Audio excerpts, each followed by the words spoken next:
हम अलीगढ़ के उस गांव में मौजूद हैं जहां पर इस हाथरस हत्याकांड के वो फैमिली मौजूद है जिन्होंने अपनों को खो दिया। कौन गया था आपके परिवार से? मेरी बहन थी। भीड़ में पता ही नहीं चला कैसे खत्म हुआ। 20 साल हो गई जुड़े हुए सत्संग में। जाने को तो हम भी थे पर हम लोग गए नहीं। नहीं, चमत्कार ही नहीं है, ढोंगी बाबा है।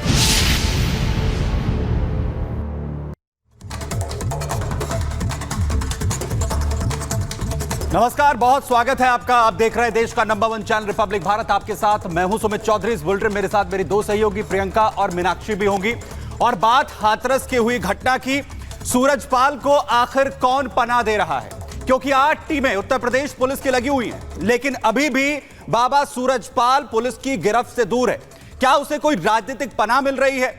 लेकिन ये तमाम वो सवाल हैं जिनके जवाब मिलने बाकी हैं। लेकिन वो तमाम सवाल अब खुलकर सामने आ रहे हैं कि कैसे घटना स्थल पर बद इंतजामी की गई थी, कैसे खुलकर लापरवाही की बातें जो है रिपोर्ट्स के जरिए जो जांच हो रही है उसमें सामने आ रही है।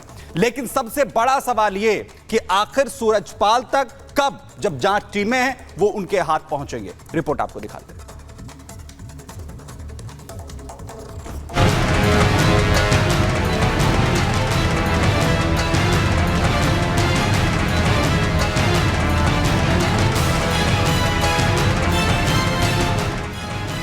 मैनपुरी, नोएडा, सिकंदराबाद, कासगंज, संभल, आगरा, कानपुर। यूपी की ये वो जगह हैं जहां पुलिस की अलग अलग टीमें सूरजपाल उर्फ बाबा साकार की तलाश के लिए खाक छान रही है।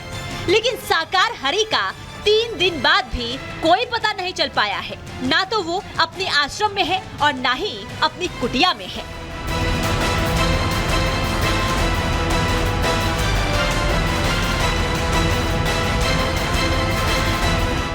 बाबा की तलाश के लिए पिछले 72 घंटे से एक्शन मोड में काम हो रहा है। 8 से 10 जगहों पर पुलिस ने दबिश दी है।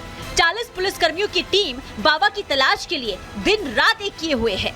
हरियाणा और दिल्ली के टोल प्लाजा की फुटेज भी खंगाल रही है ताकि साकार हरि से जुड़ा कोई क्लू मिल सके।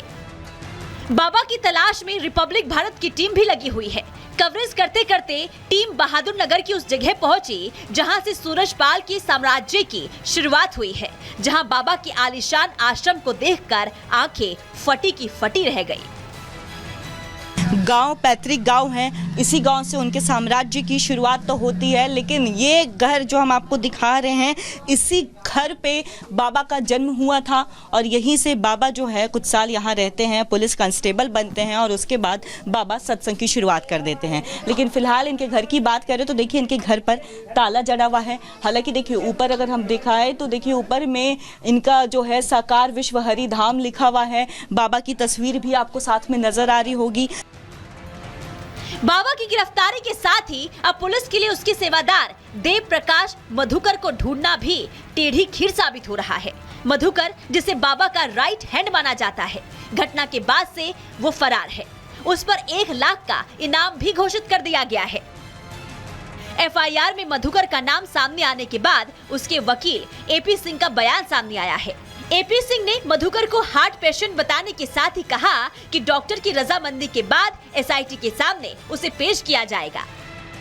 देव प्रकाश मधुकर जो आयोजन कर्ताओं में थे, हार्ट पेशेंट हैं, वो हॉस्पिटलाइज हैं, उनका हॉस्पिटल में इलाज चल रहा है। लेकिन फिर भी हम जांच एजेंसियों पर पूरा भरोसा करते हैं और एसटीएफ एसआईटी के सामने हम उनको बहुत जल्दी पेश करेंगे। जैसे ही डॉक्टर उन्हें स्टेबल घोषित करेंगे वैसे ही हम मधुकर को उनके सामने प्रस्तुत करेंगे, उनके सामने। इधर हादसे को लेकर आखिरकार एसआईटी ने रिपोर्ट यूपी सरकार को भेज दी है। 14 पन्नों की शुरुआती रिपोर्ट में डीएम, एसएसपी समेत 100 लोगों के बयान का जिक्र है।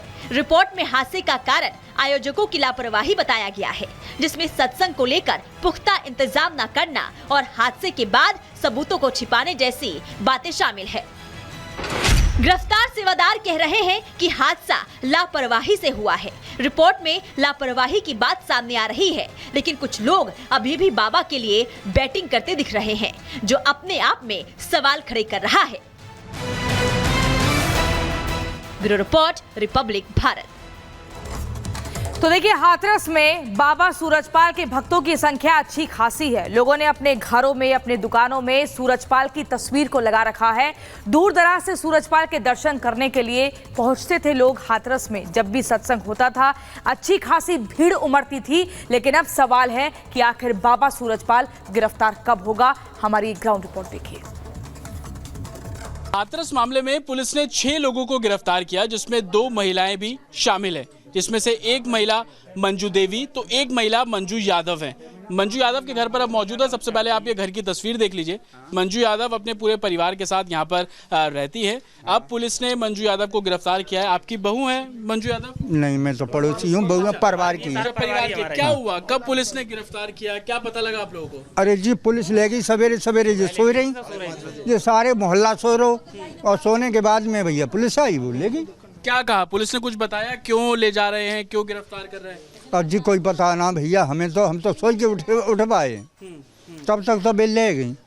तो बाबा के क्या आश्रम जाती थी, सत्संग हुआ था? हाँ, एक आध बार गई, और कल माफी मांग के गई अपनी सास से कि आज हमें जान दो, फिर हम कबू ना जाएंगे। सास से माफी? क्यों, सास रोकती थी? हाँ, रोक दी पूरा घर में। हाँ, तो इसलिए वो सासू माँ भी हैं, उनसे हम बात करने यहाँ पे कोशिश। आप रोकती थी अपनी बहू को जाने से, क्यों रोकती थी?